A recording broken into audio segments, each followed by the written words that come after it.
महामारी के संकट से जूझने वाले योद्धाओं को देश जब उन्हें सलाम कर रहा है, कुछ लोग उन पर हमले कर रहे हैं। कुछ लोग उन्हें संक्रमण फैलाने वाले समझ रहे हैं और ऐसी हिंसा या त्रासदी नहीं चलेगी, यह देखना पूरे समाज का और इसलिए सरकार का काम है। इसलिए जो महामारी बीमारी कानून था, एपिडेमिक डिसीजेस एक्ट 1897, बहुत पुराना कानून है। उस कानून के तहत 123 साल पहले वाला कानून है। उस कानून के तहत उसमें बदलाव करके यह अध्यादेश लागू करने का निर्णय आज मंत्रिमंडल ने किया है। अब यह होगा कि इस तरह का अपराध ये कॉग्निजेबल भी होगा और नॉन बेलेबल होगा। ये संज्ञान भी लिया जाएगा, संज्ञान योग्य भी होगा और जमानत न मिलने वाला होगा। 30 दिन में इसकी इन्वेस्टिगेशन पूरी होगी।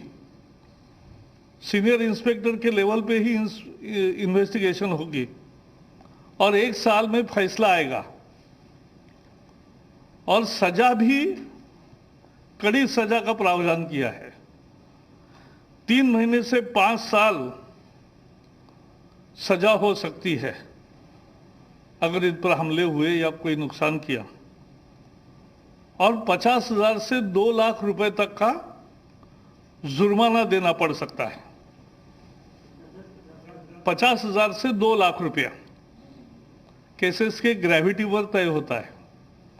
और अगर बहुत गंभीर हमला है, गंभीर इंजरी हुई है, तो 6 महीने से 7 साल तक सजा का प्रोविजन है, 6 मंथ टू 7 इयर्स।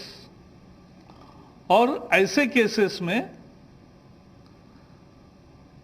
जो जुर्माना है वो 1 लाख से 5 लाख तक है। तो भारी सजा भी होगी और भारी भरकम जुर्माना भी होगा। संदेश साफ है, डॉक्टर और आरोग्य कर्मियों पर हमले बर्दाश्त नहीं होंगे। केवल इतना ही नहीं, आज एक विशेष प्रोविजन भी की है अध्यादेश में कि समझो उनकी गाड़ी का नुकसान हुआ, उनके क्लिनिक का नुकसान हुआ, तो जो भी उसकी कॉस्ट है, मार्केट वैल्यू, उसके 2 गुना जिसने हमला किया उनसे वसूला जाएगा। जो भी कोई हमले के लिए जिम्मेवार होंगे, उनसे जितना नुकसान हुआ है उसके मार्केट वैल्यू का 2 गुना ज्यादा ये उनसे भरपाई, कॉम्पेंसेशन के रूप में लिया जाएगा। वैसे अभी केंद्र के आईपीसी है, इंडियन पिनल कोड है, क्रिमिनल प्रोसीजर कोड है, नेशनल सिक्योरिटी एक्ट है, डिसास्टर मैनेजमेंट एक्ट है और अनेक राज्यों के कानून भी है। लेकिन फिर भी सबकी मांग भी थी कि देश भर का कानून बने और इसलिए आज पूरे देश में लागू होने वाला अध्यादेश आज लागू किया है। डॉक्टर अब, क्योंकि कोविड का संकट ये गंभीर संकट है, इसमें बिना टेंशन डॉक्टर और आरोग्य कर्मी काम कर सके, ना उनके साथ कोई हमला होगा, ना उनके साथ कोई जाति होगी। इस तरह की व्यवस्था अब कायम होगी। आपको पता है, मोदी सरकार ने ये महामारी का संकट आने के साथ ही अनेक कदम उठाए और सारे आरोग्य सेवा में लगे हुए सभी कर्मचारी, डॉक्टर से लेकर आशा वर्कर तक, नर्सेस से लेकर स्टाफ तक, पैरामेडिक्स तक से लेकर अन्य लोग भी, इन सबके लिए 50-50 लाख का इंश्योरेंस शुरू किया ताकि मद निश्चिंत होकर आदमी काम कर सके। और इसलिए ये इंश्योरेंस का काम किया। दूसरा एक बड़ा फैसला लिया कि आयुष्मान योजना के लाभार्थी, अभी समझो किसी को कोविड है तो वो कोविड हॉस्पिटल में जाते हैं, वो एम्पैनल्ड हॉस्पिटल के सूची में नहीं है, लेकिन फिर भी उसको ट्रीटमेंट भी मिलेगी और उसका खर्चा भी मिलेगा, उसको पैसे नहीं देने पड़ेंगे। आयुष्मान भारत के जो योजना के जो पीएम जय योजना के जो 50 करोड़ से ज्यादा लोग लाभार्थी है, वो अगर दूसरी बीमारी कोविड नहीं है, नॉन कोविड बीमारी और नॉन पैनल्ड हॉस्पिटल में अगर अभी जाएंगे तो सरकारी अस्पताल के सर्टिफिकेट से उनका भी ट्रीटमेंट होगा और उसका पैसा नहीं लिया जाएगा। आपको मालूम है इस देश में कोविड हॉस्पिटल नहीं था। कोविड हॉस्पिटल क्यों? दुनिया में नहीं था, अपने ही देश में क्यों? और अब अपने जो हॉस्पिटल्स थे और ये नए कोविड हॉस्पिटल बने 723, इसमें अब 1,86,000 लगभग 2 लाख बेड्स आइसोलेशन के तैयार हो गए हैं। 24,000 आईसीयू बेड्स है और 12,190 वेंटिलेटर्स है। तो ये सेवाओं का विस्तार 3 महीने में किया। भारत में पहली केस 30 जनवरी को हुई।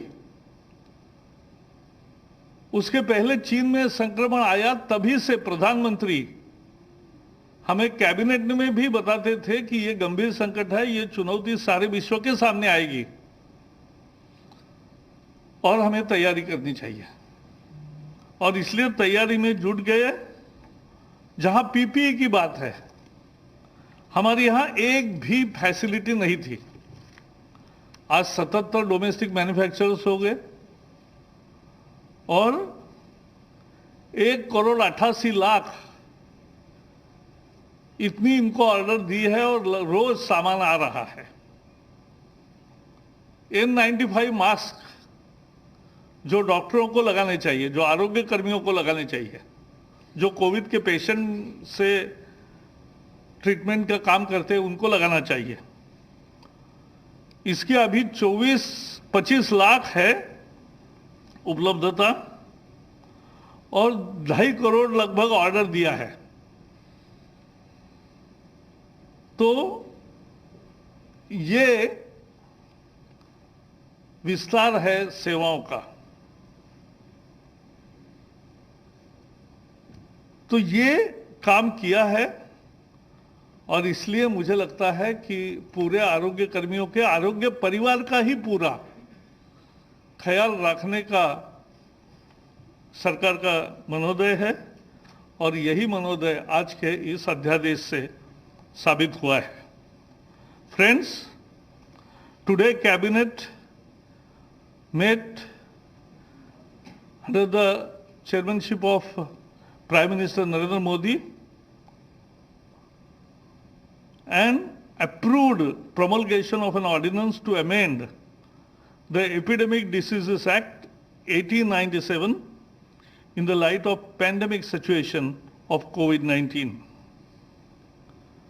And this actually protects the whole health fraternity, including doctors, nurses, paramedics, up to ASHA workers. Everybody get protected because what we have seen, when they are doing a yeoman's job, when they are doing the most crucial duty for the country, at some places they are being attacked, and some places their property is damaged, and at many places they are being looked upon as the carriers of the COVID-19. So be it harassment or be it criminal offense against them in form of violence, for this government, that's a zero tolerance area. We will not allow this to happen in this civilized society, and therefore the ordinance proposes that within 30 days the investigation will be over. Within 1 year the decision of the case will be, the final decision will come, and the punishment ranges from 3 months to 5 years and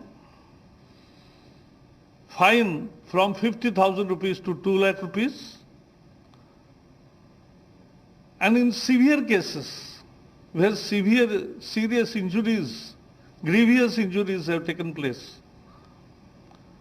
the punishment starts from 6 months to 7 years and fine start from 1 lakh rupees to 5 lakh rupees. Today, in the morning, Home Minister Amit Shah and Dr. Harshvardhan, the Health Minister, they had video conference with all medical fraternity representatives. And they promised that here is the government which will protect them and which appreciates and salutes their human services for the country. आज अमित शाह जी और हर्षवर्धन जी आरोग्य मंत्री, स्वास्थ्य मंत्री, उन्होंने आज ये जो वैद्यकीय परिवार के प्रतिनिधि है उनके साथ, स्वास्थ्य परिवार के लोग सभी प्रतिनिधियों के साथ एक वीडियो कॉन्फ्रेंसिंग की। देश भर के अनेक लोगों से बातचीत हुई और उसमें आश्वस्त किया गया कि आपका ध्यान सरकार रखेगी और आप पर कोई हिंसा या कोई अपमान का प्रसंग नहीं आएगा, कोई हैरेसमेंट नहीं होगा। और इसलिए अभी केंद्रीय कानून भी है, NSA, disaster management act, IPC, CRPC, फिर भी ये अध्यादेश लाने का फैसला किया। And today, as you know, for last 3 months, government is super active on the front of providing best services, and already all the health fraternity has been provided with 50 lakh rupees insurance per head. The difficulties in Ayushman treatment in unimpaneled hospital are also already removed. COVID hospital, which was 0, is now 700 plus. Isolation bed nearly 2 lakh. Ventilators nearly 15,000. PPEs and N95 mask, which was not produced in our country for 70 years, now are produced in our country, make in India. And that is also happening. And ventilators. Friends, there was another decision to increase the subsidy on phosphatic and potassic fertilizers for year 2021. Now, this year, government will incur expenditure in form of subsidy is 22,186 crores. So that's another decision. And phosphatic. There will be The subsidy, which is a regular scheme, this year it will be more than last year, and 22,186 crores will be. how much is the increase, sir? Increase is nearly 5 to 7%. And more importantly, this is, as you know, there were post-facto sanction of 15,000 crore package, a special package for fighting COVID, and promulgation of Indian Medical Council, Central Council, and Homeopathic Central Council ordinances. So these are the issues today. Thank you very much. Thank you, sir. Economic package, as and when designed, will come to you straightly, separately. So we can take some questions if any, otherwise, okay, Prashant, 35. 35. दो सवाल है sir. पहला सवाल ये कि एक तो cabinet से नहीं जुड़ा है सर, चाइनीज़ किट्स की में बड़ी खामी पाई गई है। क्या आप लोग को लगता है कि जो किट्स आई थी वो ठीक नहीं थी और इसलिए उसमें इतनी खामियां पाई गई हैं? कई स्टेट्स में उस पर उसकी जांच भी रोक दी गई है। दूसरा सवाल जो ये सर डॉक्टरों के लिए आया है सर, क्या ये हमेशा के लिए, क्योंकि ये टेम्पररी मेजर है केवल कोरोना के समय के लिए, या हमेशा के लिए उन पर जब भी हमला होगा तो ये कानून रहेगा? नहीं, पहले तो ये बात है कि ये अभी एपिडेमिक कानून के तहत बनाया है, बट एक अच्छी शुरुआत है। और दूसरा है, जहां तक आईसीएमआर ने बताया है कि ऐसा नहीं कि जो किट्स आए हैं उसका काम ही केवल इतना है, उसका काम ही इतना है। हाँ, ICMR has prepared the protocol for using rapid antibody test to all states.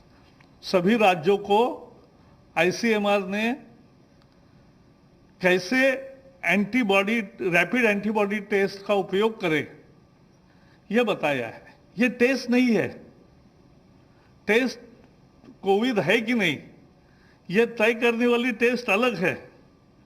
वो RT-PCR बोलते हैं उसको। RT-PCR is the test to decide whether somebody is having corona infection or not. That is different, वो अलग है। और ये जो रैपिड एंटीबॉडी टेस्ट है, ये सर्वाइलेंस का टूल है, एक तरह से एक हथियार है। लोगों की पहले ही एक बार शिनाख्त हो जाए, और दुनिया भर में ऐसा ही उसका उपयोग होता है।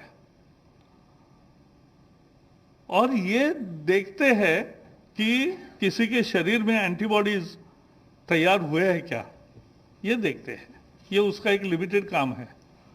तो यही लोगों को लगा कि एक खेप में कोई गड़बड़ हुआ या ऐसा मुद्दा नहीं है। ये मुद्दा एंटीबॉडी टेस्ट का उद्देश्य अलग है, वो कोविड तय करने का टेस्ट नहीं है।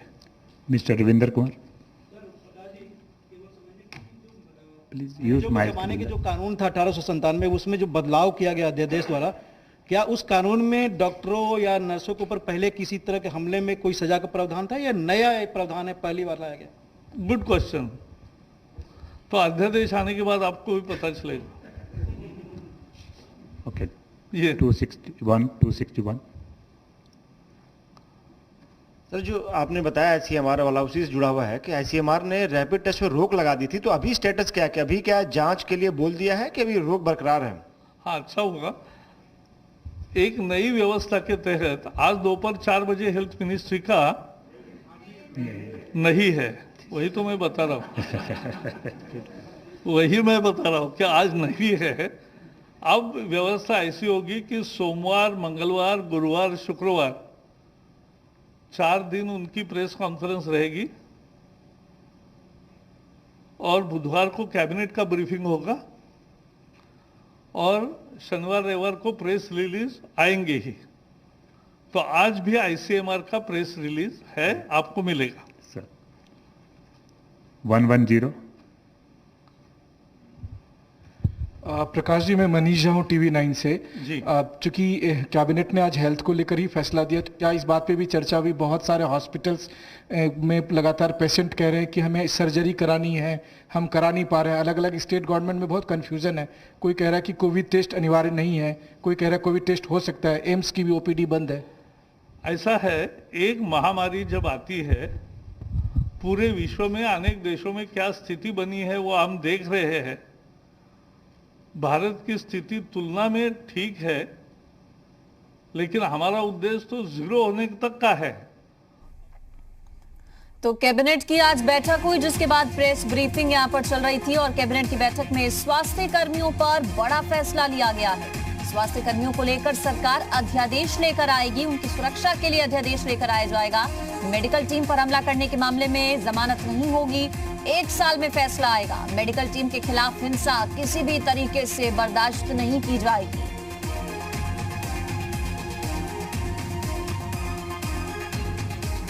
एक 123 साल पहले वाला कानून है, उस कानून के तहत उसमें बदलाव करके या